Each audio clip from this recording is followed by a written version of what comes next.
자, 오늘은 15절부터 17절까지 보겠습니다.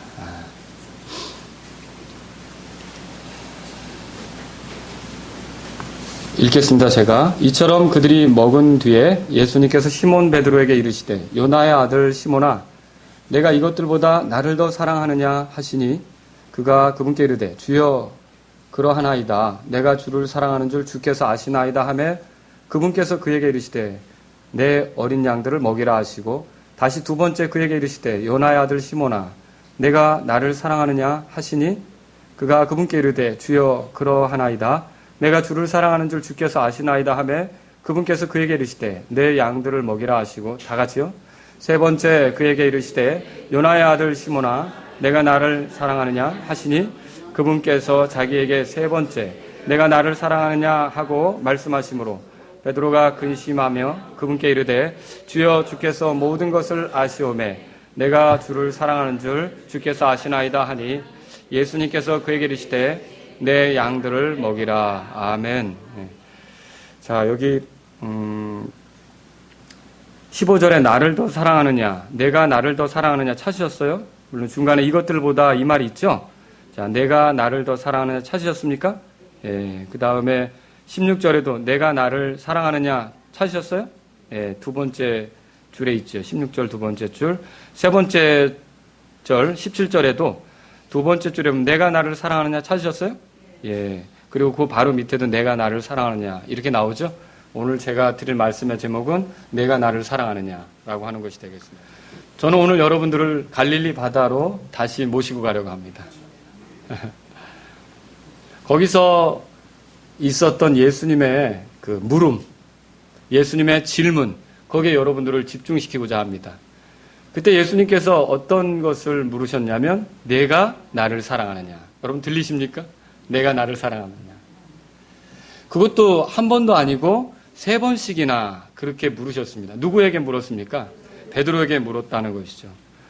그런데 이 내가 나를 사랑하느냐 이 질문을 꼼꼼히 살펴보면 살펴볼수록 우리가 알 수 있는 게 있어요. 주님의 일을 할 때 그 동기가 무엇이어야 하는 거죠. 무엇이어야 하느냐 이겁니다. 주님의 일을 할 때 동기가 무엇이어야 합니까? 주님을 사랑하는 겁니다. 그것을 이 말씀이 보여주고 있는 거죠. 주님께 헌신한 사람, 그게 필요한 게 뭐냐? 그 사람에게 주님에 대한 사랑입니다. 또 주님의 양떼를 돌보는 사람, 그 사람들에게 필요한 게 뭡니까? 그러니까 주님을 사랑하는 겁니다. 이거 양떼를 돌본다고 하니까 목사만 돌본다고 생각하지 마십시오. 저 주방에서 밥 함께 하는 것도 양떼를 돌보는 거예요. 여러분 아시겠습니까? 어떤 의미에서 확대한다면 또 앞에서 뭘 기도 인도하고 찬송 인도하고 이 모든 것들이 사실 서로가 서로를 돌보는 거 아닙니까? 이런 모든 주님의 일을 할 때 반드시 필요한 게 뭡니까? 누구에 대한 사랑이에요? 주님에 대한 사랑이라는 거죠. 주님에 대한 사랑. 그래서 저는 오늘 주님에 대한 사랑을 여러분이 더 크게 갖게 되기를 바랍니다. 근데 주님에 대한 사랑은 어떻게 해야 우리 속에서 커질까요? 누가복음 7장에 보면 그 해답이 나와 있어요. 예수님께서 그 바리새인 집에 초청을 받아 가셨을 때 어떤 한 여자가 향유옥합을 깨뜨려 예수님에게 자기 머리털로 발을 씻어드리고 사랑을 표현하잖아요. 그러면서 주님께서 던진 질문이 있으셨죠. 뭐라고 하십니까? 누가 더 사랑하느냐? 500데나리온 탕감받은 사람. 그죠? 50데나리온 탕감받은 사람. 누구라고 대답합니까? 500데나리온 탕감받은 사람. 많은 죄들을 용서받았다고 느끼는 사람이 더 많이 사랑하게 돼 있어요. 무슨 말입니까? 이렇게 큰 죄인이 이 예수님을 통해 용서받다니, 이렇게 심각한 사람이 하나님의 사랑 속에 받아들여지다니, 이렇게 능력이 안 되는 사람이 예수 그리스도의 희생을 통해 완전히 죄 용서받고 하나님께 받아들여지다니, 이걸 깊이 생각하고 마음에 새기는 사람일수록 주님에 대한 사랑이 증대되게 돼 있어요. 왜 주님에 대한 사랑이 식습니까? 다른 게 아니라 바로 이런 십자가에서 있었던 여러분과 저를 향한 하나님의 사랑에 대해서, 예수님의 희생에 대해서 가볍게 생각하고 지금 우리 시야를 빼앗고 있는 많은 것들에 우리가 눈길을 줄 때, 마음을 빼앗길 때 결국 주님의 사랑이 식어지게끔 돼 있는 거죠. 왜 이런 만찬식을 합니까? 다른 게 아니라 주님에 대한 사랑을 회복하라는 거죠. 다시 주님에 대한 사랑을 새롭게 하라는 거죠. 열정적으로 주님을 사랑해라. 그래야 주님의 일을 할 수 있지 않느냐. 그래야 주님을 섬길 수 있지 않느냐. 그래야 다른 지체들을 돌볼 수 있지 않느냐. 그래야 하나님의 교회를 섬기는 사람이 될 수 있지 않느냐. 주님은 우리가 그런 사람으로 살기를 바라시는 것을 기억하시기 바랍니다. 저는 오늘 이 말씀을 통해서 이 내가 나를 사랑하느냐라는 질문을 통해 배울 수 있는 몇 가지를 살펴보려고 합니다. 첫 번째는 예수님께서 우리에게 가장 듣고 싶어하는 고백이 뭐냐. 그죠? 두 번째는 예수님께서 우리에게 상기시켜주고자 하는 바가 뭐냐라고 하는 거죠. 세 번째는 예수님께서 우리에게 맡기시려고 하는 게 뭐냐. 끝으로 네 번째로는요, 예수님께서 우리에게 알려주시고자 하는 삶의 원리, 법칙이 뭐냐. 우리가 어떻게 사는 것이 잘 사는 것이냐. 그걸 이 말씀을 통해서 한번 살펴보자는 거죠. 첫 번째로 주님께서 듣고 싶어 하는 것이 있습니다. 주님이 베드로에게 듣고 싶었던 고백은 뭡니까? 내가 주를 사랑합니다. 이 소리였어요. 사랑한다는 소리를 듣고 싶으셨던 거예요. 그래서 내가 이것들보다 나를 더 사랑하느냐? 또 내가 나를 사랑하느냐? 이렇게 세 번씩이나 걸쳐 물으셨던 것은 주님이 어떤 대답을 기대하셨던 겁니까? 주님을 사랑합니다. 이 고백을 그렇게 듣고 싶어 했다라고 하는 것이죠. 오늘도 마찬가지예요. 오늘도 주님께서 우리에게 듣고 싶어 하는 고백이 뭡니까? 주님을 사랑합니다. 내가 주님 사랑하는 거 알지 않습니까? 주님 내가 사랑합니다. 이 고백을 주님께서 듣기를 원하신다는 거죠. 모처럼 기도한다고 해서 무릎 꿇고 앉기는 했지만 하나님 이거 해결해 주셔야 돼요. 하나님 저것도요. 하나님 이거 답답합니다. 우리도 모르게 그런 일들만 연방 들어놓고 제대로 주님 사랑합니다라고 고백 못하고 일어날 수도 있다는 거죠. 내 문제가 시급하니까 그냥 급한 문제 해결해 달라고 막 얘기를 할 뿐 정말 진지하게 앉아서 주님 사랑합니다 라고 못할 때가 있다는 것이죠. 물론 주님 우리의 요청에 대해서 무관심하지 않습니다. 물론 주님은 우리의 요청에 대해서 들으실 만큼 신실하십니다. 물론 주님은 우리의 요청에 대해서 긍휼이 많으십니다. 물론 주님은 능력 있으셔서 우리의 요청에 대해서 그 문제들을 해결해 주실 힘이 있으십니다. 그런데 우리가 무릎 꿇었을 때, 조용히 주님과 시간을 가질 때 주님께서 우리로부터 듣고 싶어하는 소리가 어떤 소리입니까? 주님, 제가 사랑하는 거 아시죠? 주님, 제가 주님을 사랑합니다. 이 소리를 주님께서 들으시기를 원하신다는 거죠. 여러분, 우리가 최근에 주님 앞에 어떤 말들을 늘어놓았습니까? 어떤 말들로 주님과 대화를 시작했습니까? 길을 걷던 중에 또 아니면 혼자 은밀한 시간을 갖는 중에 주님과 어떤 식으로 대화를 시작했느냐는 거죠. 우리는 때때로 믿음 없는 말들을 할 때가 있어요. 불평하는 말들을 할 때가 있어요. 감사치 않은 말들을 할 때가 있어요. 원망하는 말들을 할 때가 있어요. 나를 내세우는 말들을 할 때가 있어요. 주님은 그런 것보다 정말 제가 부족하지만 주님, 제가 주님 사랑하는 거 알죠. 주님 사랑합니다. 이 소리를 듣고 싶어 하신다는 거죠. 여러분 최근에 언제 이렇게 주님에 대해서 사랑을 고백해 보셨습니까? 오늘 아침 해보셨습니까? 예? 주님 정말 사랑합니다. 이 사랑하는 사람들끼리도 자주 그런 말 해야 돼요. 아내도 알지? 그거 아니에요. 아내도 알지는요. 예, 특히 남자들이요. 사랑 표현 안 하면서 말 안 하면 이상 없는 줄로 알아? 이런 식으로 하는데 그게 아니라는 거죠. 서로 사랑한다. 제가 아는 어떤 그분은 이제 연애할 때 보니까 서로 사랑해 아주 많이 하면 이제 막 닭살 돋고 막 좀 어색하다고 하니까 자기들끼리 쓰는 다양한 언어로서 사랑을 표현하는 분도 있더라고요. 가만히 들어보니까 알러붕 하면서 계속 서로 사랑한다고 이렇게 표현하는 거죠. 우리 주님이 우리에게 듣고 싶어 하시는 말씀이 뭡니까? 고백이 사랑한다는 거죠. 여러분, 사실 우리가 주님을 사랑한다고 고백하기 이전에 주님이 먼저 우리를 사랑하셨습니다. 믿으십니까? 하나님이 우리를 사랑하셨고 그 하나님의 사랑에 똑같이 우리에게 다가오신 분이 예수님이십니다. 그래서 우리가 아무리 사랑한다고 해도 사실은 주님이 우리를 사랑하신 거에 비하면 아무것도 아니죠. 그럼에도 주님은 우리에게서 뭘 듣기를 원하시느냐? 주님, 제가 사랑합니다. 오늘 이 설교를 들으신 여러분들이 한번 주님 사랑합니다라고 이 시간 말씀을 드려보세요. 주님께. 주님 사랑합니다. 네. 제가 사랑하는 거 아시죠, 주님? 주님은 그걸 듣기를 원하신다는 거죠. 자주 그렇게 고백하시기 바랍니다. 두 번째로 여러분, 내가 나를 사랑하느냐 이 고백은 무엇을 가르쳐 줍니까? 주님께서 우리에게 상기시키고 싶어하는 것이 있다는 것을 보여줍니다. 여기 21장 15절 보세요. 다 같이 읽겠습니다. 시작. 이처럼 그들이 먹은 뒤에 예수님께서 시몬 베드로에게 이르시되 요나의 아들 시몬아 내가 이것들보다 나를 더 사랑하느냐 하시니 그가 그분께 이르되 주여 그러하나이다. 내가 주를 사랑하는 줄 주께서 아시나이다 하매 그분께서 그에게 이르시되 내 어린 양들을 먹이라 하시고. 자, 여기서 첫 번째로 질문하실 때 이렇게 질문하세요. 내가 이것들보다 나를 더 사랑하느냐. 그럼 이것들이 뭐냐는 거죠. 응? 자, 예수님 지금 베드로는요 물고기를 잡으러 왔지 않습니까? 물고기를 잡으려면 필요한 게 있어요. 배도 필요하고 그물도 필요하고 이 물고기 낚는 일을 한다고요. 정말 이 고기 잡는 일보다 나를 더 사랑하느냐, 이 그물보다 나를 더 사랑하느냐, 이 물고기들보다, 심지어 잡은 물고기들보다 나를 더 사랑하느냐, 이 낚시하는 일보다 나를 더 사랑하느냐, 이 배보다 나를 더 사랑하느냐. 근데 이런 의미라면 여러분 이미 베드로는 이것을 뛰어넘었어요. 처음에 예수님께서 찾아오셨을 때 나를 따라오라고 할 때 베드로가 어떻게 했어요? 다 버렸죠. 그물도 배도 고기 잡는 일도 다 버렸잖아요. 그러니까 이것은 베드로에게 그렇게 심각한 문제가 아니에요. 지금 이런 걸 묻는 게 아니라는 거죠. 이해하시겠습니까? 그럼 이건 무엇을 얘기합니까? 이것들이라고 했으니까 혹시 이걸 사람으로 받아서 영어는 이렇게 나왔지만 네가 네 형제 안드레보다 혹은 네가 네 동업자 요한보다 요한을 사랑하는 것보다 또 아니면 안드레를 사랑하는 것보다 나를 더 사랑하느냐라고 묻는 거냐는 거죠. 이것도 아닙니다. 왜 아닙니까? 모든 주님의 제자들은 항상 그들이 좀 부족하긴 했어도 주님이 우선입니다. 맞죠? 그래서 이것도 아니라는 거죠. 뭐 주님이 베드로에게 날 더 사랑하냐 안드레를 더 사랑하냐 당연하죠. 누구에게 더 마음을 쏟기를 원하는 겁니까? 주님께. 그럼 반대로 안드레는 형님이 나보다 주님을 더? 사실 안드레도 다 주님이 먼저예요. 우리가 회개한다는 게 뭡니까? 회개한다는 건 내가 우선이었고 내가 중요하게 생각하는 게 우선이었지만 이젠 누가 우선이 되는 거예요? 주님이 우선이 되는 게 회개죠.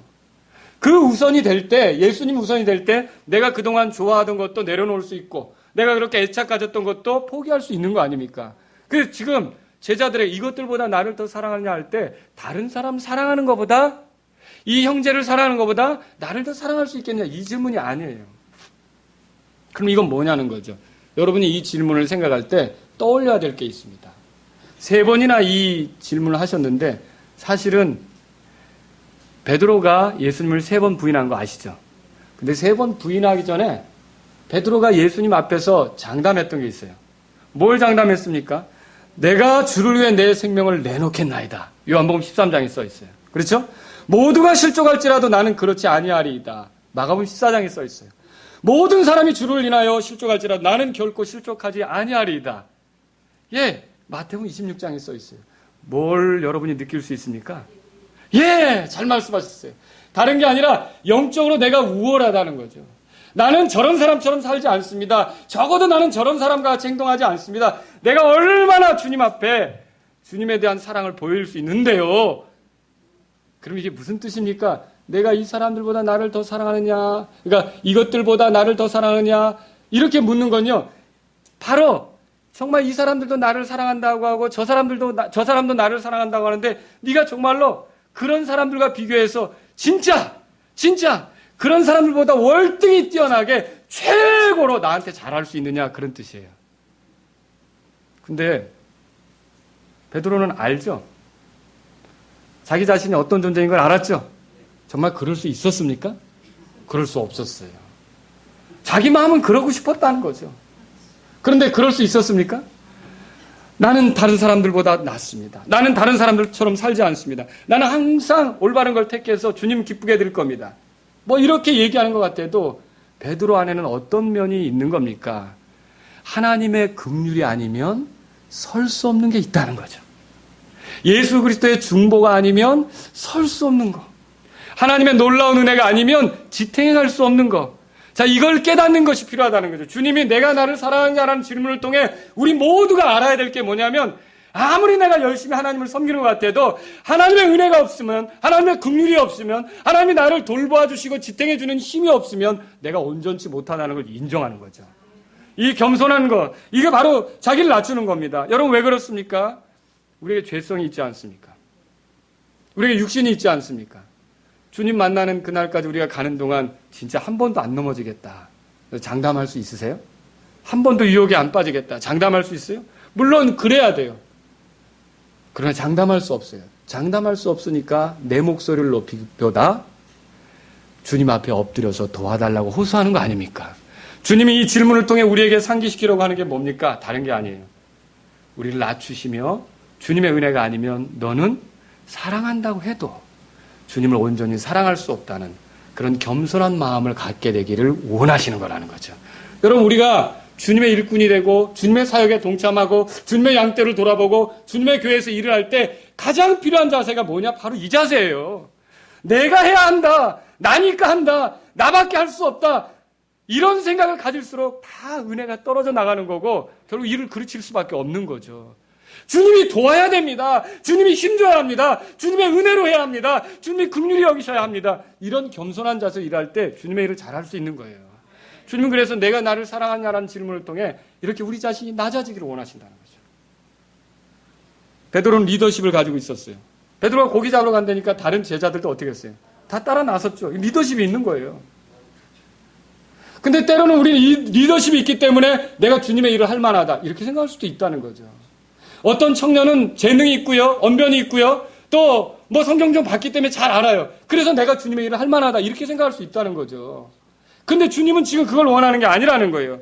리더십이든지 재능이든지 힘이든지 하나님의 긍휼과 은혜가 없으면 지금의 내가 될 수 없다는 사도 바울의 고백처럼 은혜가 나를 이렇게 만든 거고 하나님의 은혜가 나를 여기 있게 한 거 아닙니까? 근데 우리는 때때로 우리의 목소리를 높이면서 우리가 잘해서 하나님의 일이 되고 우리가 잘 섬겨서 뭐가 대단한 일이 되고 이런 착각을 한다는 거죠. 주님이 이 부분을 통해서 우리에게 상기시켜 주려고 하는 건 그겁니다. 너는 나를 사랑하는 거 안다. 그런데 그 사랑조차도 나의 은혜와 긍휼이 없으면 온전하게 드러날 수 없으니 계속 엎드려라. 심지어 주님이 뭐라 그랬습니까? 베드로가 3번 부인할 걸 알면서 내가 너를 위하여 내 믿음이 쇠하지 않도록 기도하였은즉 그렇게 말씀하셨죠. 끊임없이 주님이 우리를 위해 중보하시기 때문에 우리가 여기 있는 거예요. 제가 설교하는 것도 주님의 은혜 때문입니다. 여러분이 오늘 특송하고 반주하고 주방에서 섬기고 많은 일 하는 것, 아니 여기 이 자리에 와서 주님을 경배할 수 있는 것도 주님의 은혜 때문인 걸 고백하시기 바랍니다. 우린 주님 앞에 겸손해야 돼요. 모든 일을 다 한 뒤에도 나니까 이 정도 했지. 여러분 아니라는 거죠. 하나님의 은혜가 지금의 나를 있게 했습니다 라고 대답할 수 있기를 주의 이름으로 바랍니다. 너 정말 그렇게 대단하냐? 너가 다른 사람들보다 정말로 그렇게 뛰어나냐? 너가 정말로 그렇게 탁월하냐? 주님 이렇게 묻는 거예요. 다른 사람들이 나를 사랑하는데 그거보다 네가 더 나를 사랑할 수 있다고? 베드로가 고민했어요. 왜요? 왜 근심을 했습니까? 사랑하는 건 맞는데 잘 안 된다는 걸 느꼈잖아요. 주님, 바로 그거예요. 여러분, 우리가 사랑하는 건 맞습니다.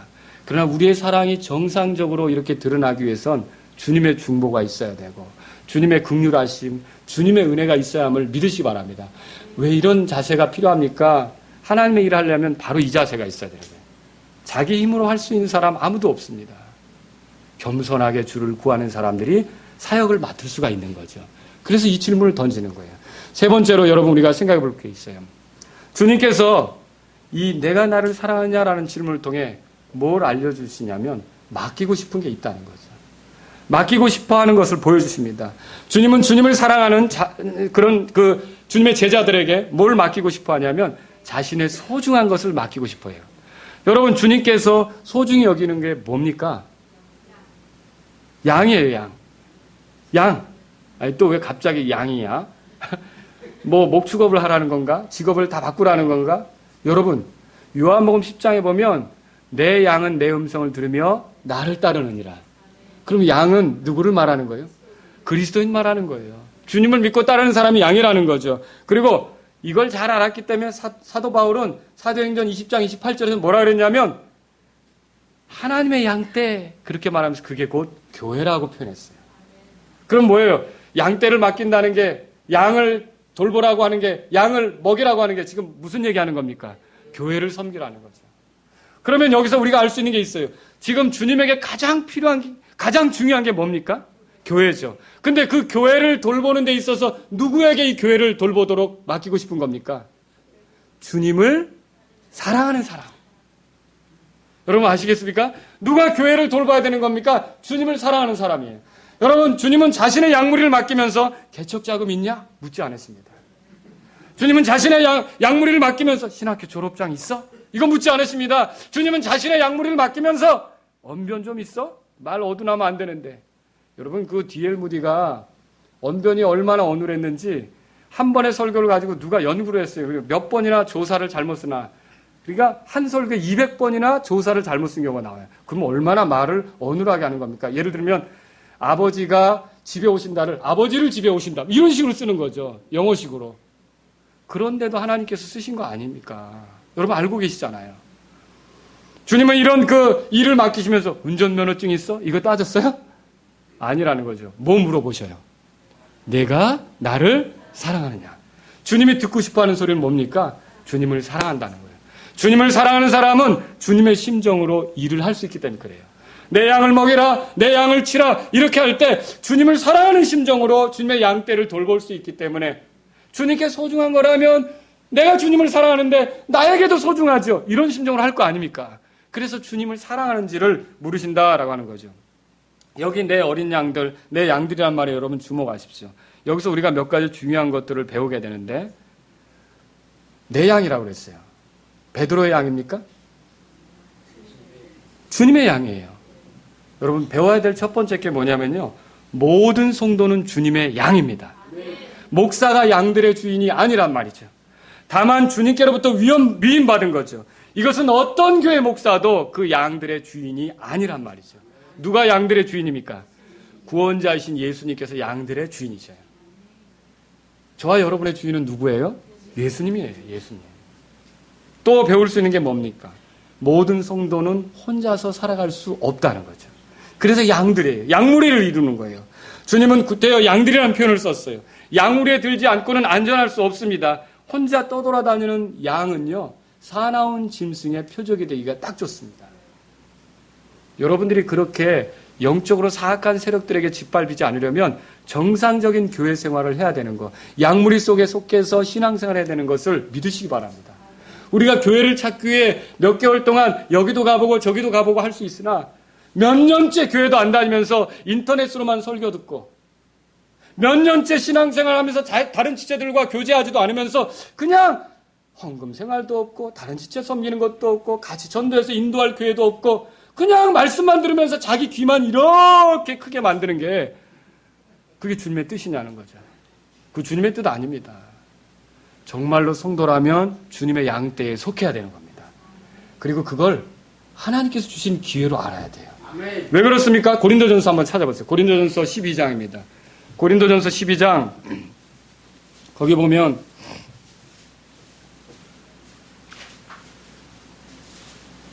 18절에 보세요. 교회 안에 지체를 집어넣어 주시는데 누가 이 일을 하느냐는 거. 18절 다 같이 시작. 그러나 이제 하나님께서 친히 기뻐하시는 대로 지체들을 곧 그것들을 각각 몸 안에 두셨느니라. 몸은 교회를 말해요. 지체들은 성도를 말해요. 성도들을 교회로 인도하는 분은 누구예요? 하나님이셔요. 근데 하나님이 이런 일을 할 때 기쁨을 가지고 한다는 거죠. 내가 한 지역교회에 속하는 거. 여러분으로 말하자면 임동선 목사만 마라나타 침략에서 목회하는 걸 기쁨으로 여길 게 아니라 모든 성도들은 내가 이 마라나타 침략에 속하게 된 게 하나님이 기뻐하시는 뜻에 따라 된 거구나라고 믿으셔야 되는 거죠. 이게 우리의 믿는 믿음이어야 돼요. 이걸 우리가 배울 수 있는 거죠. 또 여러분 여기서 배울 수 있는 게 뭡니까? 내 양들 이런 것에서 배울 수 있는 게 모든 성도에게 목사가 필요하다는 거죠. 만약 필요하지 않다면 주님은 양떼를 베드로에게 맡길 필요가 없어요. 그렇죠? 그런데 주님이 떠나가셨을 때 주님의 심정을 가지고 주님의 마음을 가지고 주님의 것인 이 양떼들을 마치 자기가 주님을 사랑하기 때문에 자기의 어떤 것인 것처럼 굉장히 소중하게 다룰 목사가 필요하다는 거죠. 그래서 주님은 내 양을 먹이라, 내 양을 치라 그랬다고요. 그럼 여러분 여기서 목사가 필요하다는 거 우리가 인정할 수 있지 않습니까? 목사는 어떤 일을 합니까? 양떼를 말씀으로 공급하고 돌보는 일을 하는 거 아닙니까? 이런 일을 잘 할 수 있도록 여러분이 목사들을 위해서 기도해야 되지 않습니까? 여러분, 성경에서 예수님을 선한 목자라고 그랬어요. 그러면 예수님이 세운 목사들도 그렇게 주님을 따라 선한 목자가 되려고 해야 되는 거 아닙니까? 또 성경에는 예수님을 뭐라 그러냐면 양들의 큰 목자라고 그랬어요. 히브리서 13장에 그렇게 써 있어요. 그러면 이 큰 목자이신 예수님을 따라 양무리를 맡은 목사들은 누구 말을 따라야 합니까? 왜 큰 목자인? 그 여러분이 가끔 가다가 어떤 말들을 목사님에게 주문할 수 있어요. 이렇게 저렇게. 그러나 궁극적으로 목사가 따라야 될 대상은 누굽니까? 양들의 큰 목자예요. 양들의 큰 목자. 또 여러분, 우리가 베드로전서 5장 4절에 보면 예수 그리스도를 뭐라고 표현하냐면 목자장 그렇게 했어요. 그러면 모든 목사들은 누구를 따라야 합니까? 목자장을 따라야 되는 거죠. 그런데 이렇게 따르고 순종할 때 예수님을 사랑하지 않는다면 여러분, 순종은 뭐예요? 사랑의 표시 아닙니까? 사랑해야 순종이 나오는 거 아닙니까? 주님이 왜 나를 사랑하느냐고 묻습니까? 바로 주님을 따를 목자인데 주님을 사랑하지 않으면 어떻게 주님을 따르냐는 거죠. 주님이 이렇게 주님을 사랑하는 목자를 찾으신다는 거죠. 여러분, 제가 여러분들 사랑하지만 주님을 많이 사랑하는 목자가 되기를 원하십니까? 우리 모두가 다 저뿐만 아니라 여러분이 이 교회를 섬기려고 할 때 주님을 사랑하는 마음으로 다른 지체들을 세울 수 있기를 주의 이름으로 바랍니다. 이것을 우리가 이 말씀을 통해 배울 수 있는 거죠. 그리고 여기서 또 배울 수 있는 게 뭡니까? 성도들은 주님께 귀합니다. 성도들은 주님께 귀한 존재예요. 별로 귀하지 않으면 뭘 맡겨요? 알아서 살게 놔둬. 이러죠. 근데 주님은 떠나가시는데 그렇게 주님을 따른 제자들이 귀하기 때문에 방치하고 싶은 게 아니라는 거죠. 어떻게든지 그 양떼를 돌보고 싶은 거죠. 그 양떼의 필요를 채워주고 싶은 거죠. 그 양떼가 건강하게 하늘나라로 들어올 수 있도록 그렇게 인도하고 싶은 거죠. 그러면 성도가 얼마나 주님께 귀합니까? 세상에서 어떻게 살든지, 어떤 형편에 있든지, 어떤 지위를 가지고 있든지, 얼마나 많이 소유를 가지고 있든지, 여러분 그걸 뛰어넘어서 내가 성도라면 주님께는 정말로 귀한 존재라는 걸 믿으시기 바랍니다. 주님께서 나를 그만큼 귀하게 여기시기 때문에 방치되지 않기를 원하시는 거라는 거죠. 이 말씀은요, 오늘 우리 모든 성도들에게 다 적용돼요. 성도들이 귀하고 교회가 귀하다는 거죠. 교회를 대하는 목사의 생각은 이 교회가, 이 성도가, 이 성도들이 주님께 정말로 귀하다는 생각을 가져야 되고, 또 여러분 주님의 양들은 어때요? 이 양떼에 속하는 것을 귀하게 여기고 주님이 우리를 귀하게 여기셔서 이런 모임에 들어가게 하신다는 사실을 믿으면서 자신이 어떻게 섬겨야 되는지를 찾을 수 있기를 주의 이름으로 바랍니다. 이것이 우리가 배울 수 있는 거라는 거죠. 어떤 일도요, 사랑으로 하는 만큼 아름답지 않습니다. 교회 일 하는 거 다양한 방법을 할 수 있어요. 다양한 동기를 가지고 할 수 있어요. 예를 들면 벌 받지 않기 위해서도 일할 수 있어요. 그런 사람도 있어요. 내가 이거 봉사 안 하면 하나님이 혹시 뭐 어렵게 하면 어떻게 할까? 또 후환이 들어와서 하는 거예요. 더 많은 보상을 바라고 일할 수도 있어요. 남들이 안 하니까 나라도 해야지. 홧김에, 오기에. 그렇게 또 주님의 일을 하는 사람도 있어요. 또 그렇게. 네? 그리고요, 또 불필요한 경쟁심에 따라 남들보다 더 잘해봐야지. 이런 뜻으로 하는 사람도 있어요. 네? 또 내가 얼마나 뛰어난지 한번 보여줘야지. 저런 식으로 하는 게 아닌데 이거 보여주려고 일하는 사람도 있어요. 그런데 주님의 일을 하는 진정한 동기는 사랑이어야 한다는 거예요. 주님에 대한 사랑이어야 된다는 거죠. 주님에 대한 사랑을 가지고 할 때만 올바로 일할 수 있기 때문에 주님은 베드로에게 양무리를 맡기면서 내가 나를 사랑하느냐라고 묻는 거라는 거죠. 고린도전서 13장 1절에서 3절 아시죠? 내가 사람들의 언어들과 천사들의 언어들로 말할지라도 사랑이 없으면 소리나는 징과 울리는 꽹가리가 되고 내가 대언하는 선물이 있고 모든 신비와 모든 지식을 이해하며 또 모든 믿음이 있어 산을 옮길 수 있을지라도 사랑이 없으면 내가 아무것도 아니요. 내가 모든 재산을 바쳐 가난한 자들을 먹이고 또 내 몸을 불사르게 내어줄지라도 사랑이 없으면 그것이 내게 아무 유익을 주지 못하느니라. 그 사랑으로 일할 때 주님이 기뻐하셔요. 그래서 내가 나를 사랑하느냐라고 물으셔요. 주님 사랑하는 사람은 주님께 속한 양들도 사랑하게 돼 있고요. 그렇죠? 여러분 우리가 주님의 일을 하는 자세를 오늘 돌아보세요. 주일학교 교사? 목사님이 왜 나에게 시킨 거야 도대체. 안 하면 이상하다고 할 텐데. 뭐 찬양대 인도자? 죽겠어. 여러분 그게 아니라 주님을 사랑하는 마음으로 하시게 되면 하나님께서, 예수님께서, 우리를 구원해 주신 그분께서 기뻐하시는 걸 믿으시기 바랍니다. 네 번째로 여기서 드리고 싶은 말씀이 있어요. 주님께서 우리에게 알려주시고자 하는 게 있어요. 아무리 벼랑 끝에 섰어도 주님을 사랑한다면 다시 시작할 수 있어요. 여러분 믿으십니까? 자주 실패하더라도 주님을 사랑한다면 다시 시작할 수 있어요. 수없이 넘어지더라도 여러분 그때마다 주님 사랑함을 표현해드리고 주님의 은혜와 긍휼을 바라시기 바랍니다. 제가 왜 이 말씀드리냐? 로마서 8장 28절에 보니까 그런 말이 있어요. 우리가 알거니와 하나님을 사랑하는 자들. 어떤 사람들이요? 하나님을 사랑하는 자들. 곧 그분의 뜻대로 부르심을 받은 자들에게는 모든 것이 합력하여, 그러면 궁극적으로 더 이렇게 설 수 있는 힘이 어디 있는 것입니까? 하나님의 긍휼에 있고 하나님의 사랑이 있는데 우리도 주님을 사랑할 때 그런 것을 목격하고 경험하게 된다는 약속의 말씀이 아닙니까? 여러분, 그래서 주님을 사랑한다면 다시 시작할 수 있다는 거죠. 이 주님 사랑이 왜 필요합니까? 자기 사랑과 이 주님 사랑은 충돌해요. 세상 사랑과 주님 사랑은 충돌해요. 죄에 대한 사랑과 주님 사랑은 충돌해요. 그래서 내가 세상에 빠져 있다가도, 또 내가 어떤 죄의 습관에 젖어 있다가도, 또 내가 자기에게 집중하고 애착을 가지고 있다가 하더라도 주님에 대한 사랑이 있으면 회개할 수 있고요. 돌이킬 수 있다는 거죠. 그래서 주님은 어떤 사람을 찾습니까? 주님을 사랑하는 사람을 찾는다라고 하는 거죠. 주님은 베드로에게 다시 소명을 주시면서 주님을 사랑하는지 물으십니다. 3번이나 묻죠. 실패한 제자에게 다시 기회가 올 수 있는 건 다른 게 아니에요. 주님을 사랑하느냐야.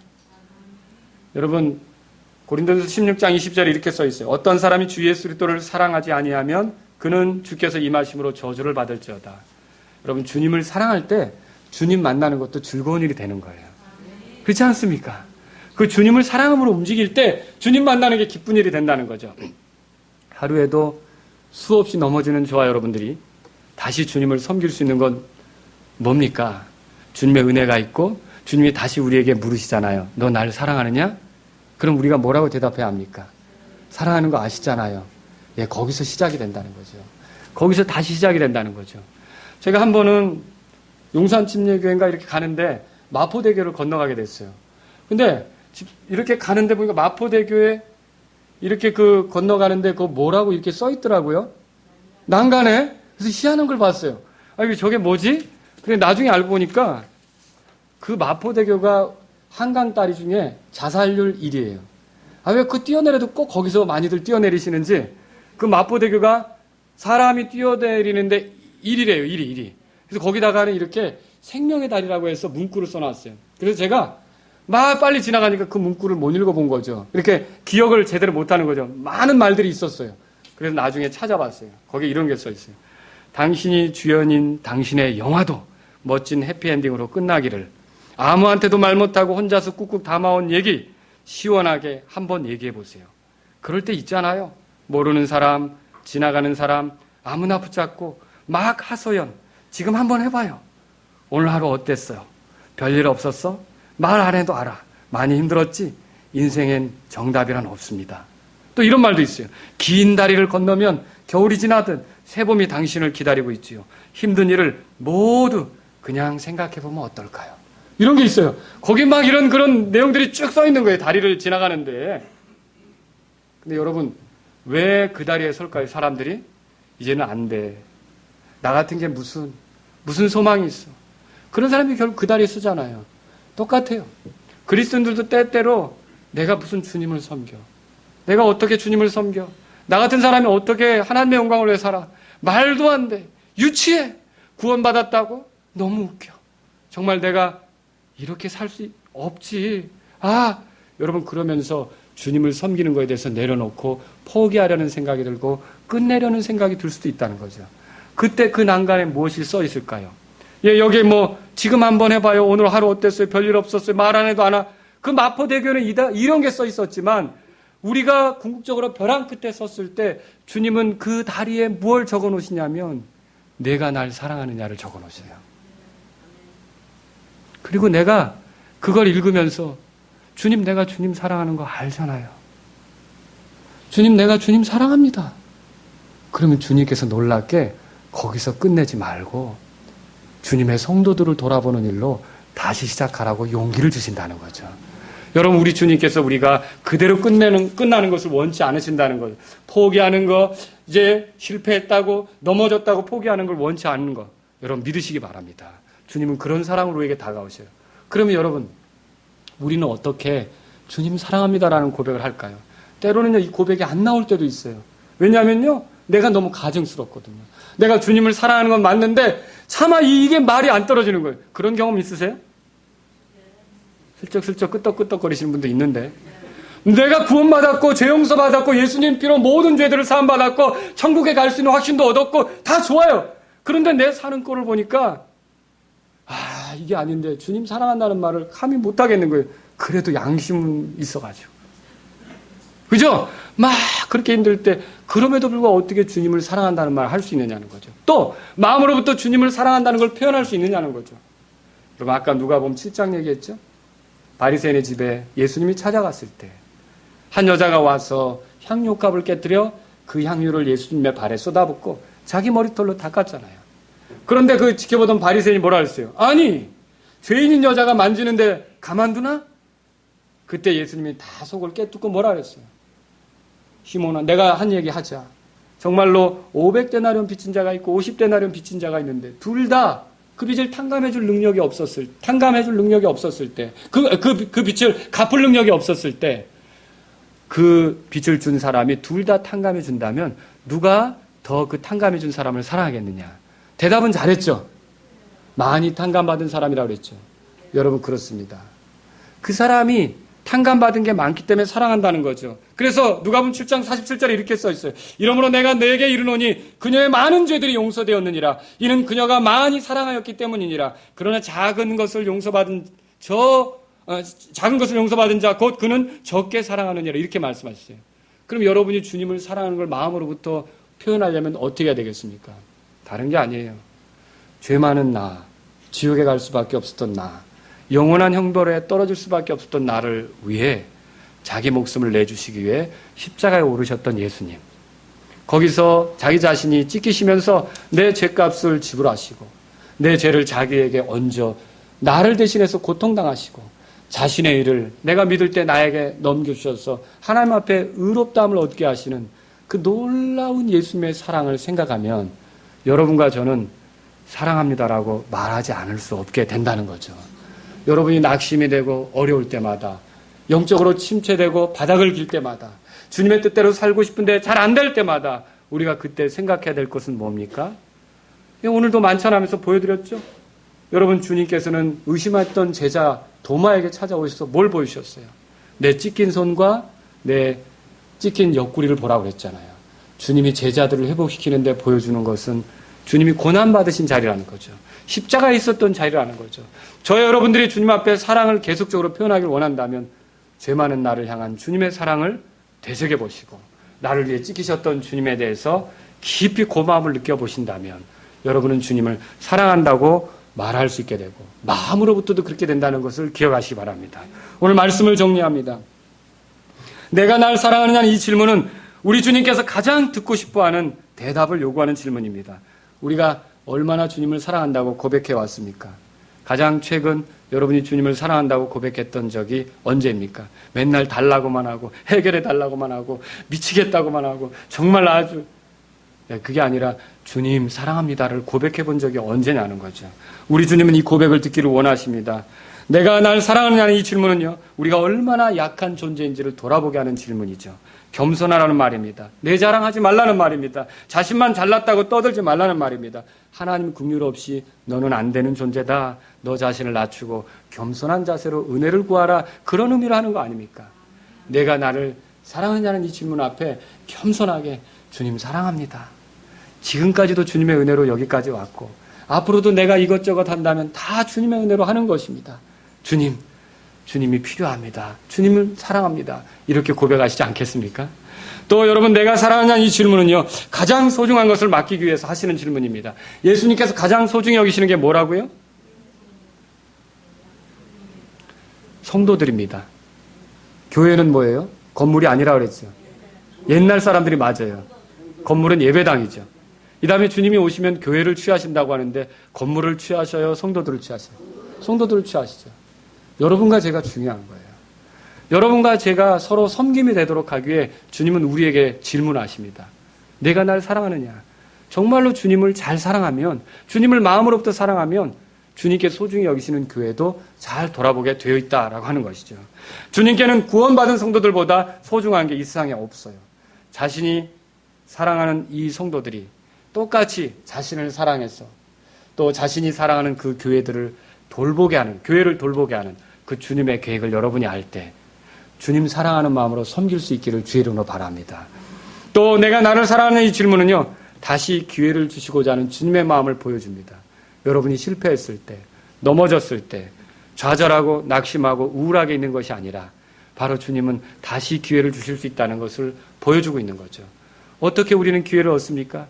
하나님을 사랑하는 자들은, 곧 그분의 부르심에 따라, 이렇게 그분의 목적에 따라 부르심을 받은 자들은 모든 것이 합력하여 선을 이룬다고 했듯이 여러분이 주님을 사랑할 때, 주님의 계획은 여기서 끝나는 게 아니고, 주님의 노력은 여기서 중단되는 게 아니고, 주님의 뜻은 여기서 꺾이는 게 아니고, 주님의 목적은 여기서 다 된 게 아니고, 나를 하늘로 인도해서 거룩하게 그리스도처럼 되게 하실 때까지 이끄는구나, 여러분 확인할 수 있게 된다는 거죠. 그러므로 주님에 대한 사랑을 끊임없이 표현하시는 저와 여러분들이 될 수 있기를 주의 이름으로 바랍니다. 우리 다 같이 일어서시겠습니다. 441장 찬송을 드리려고 합니다. 여러분, 주님을 위해서 살아가는 동기, 주님의 일하는 동기가 뭡니까? 오늘 주님을 사랑하는 것이라고 들었습니다. 여러분이 지금 일하는 게 버거울 때, 교회에서 섬기는 것이 버거울 때, 다른 사람들을 돌보는 게 버거울 때, 여러분 주님을 사랑하는 마음으로 이것을 하게 되면 놀랍게도 주님께서 힘을 주시며 감당할 수 있게 하십니다. 정말 주님은 우리가 주님 사랑하는 것을 원하십니다. 주님의 일하는 자세가 뭡니까? 주님을 사랑하는데 나는 약하다는 걸 인정하고 하나님의 은혜를 바라는 겸손한 태도로 나아가는 것입니다. 주님의 일의 내용이 무엇입니까? 성도들을 섬기는 겁니다. 목사도 성도들을 섬기고 성도들도 성도들을 섬기는 겁니다. 주님은 이것을 위해서 주님을 사랑하는 자들을 찾으십니다. 주님의 일에 대한 그런 격려가 무엇입니까? 우리가 자주 넘어지더라도 주님을 사랑한다면 다시 기회를 가질 수 있다는 것입니다. 오늘 이 말씀을 생각하면서 주님 사랑합니다. 주님 사랑합니다. 주님, 저는 부족하지만 주님께서 저를 쓰시기를 원합니다. 주님 사랑합니다. 주님이 교회를 소중히 여기신다면 성도들을 돌아보는데 최선을 다하겠습니다. 주님 사랑합니다. 주님께서 내가 넘어질 때라도 붙잡아 주시는 것을 믿습니다. 끝까지 믿음의 경주를 놓지 않고 최선을 다하겠습니다. 여러분, 이런 마음으로 주님께 나아가시려고 한다면 지금 주님 앞에 엎드리시기를 바랍니다.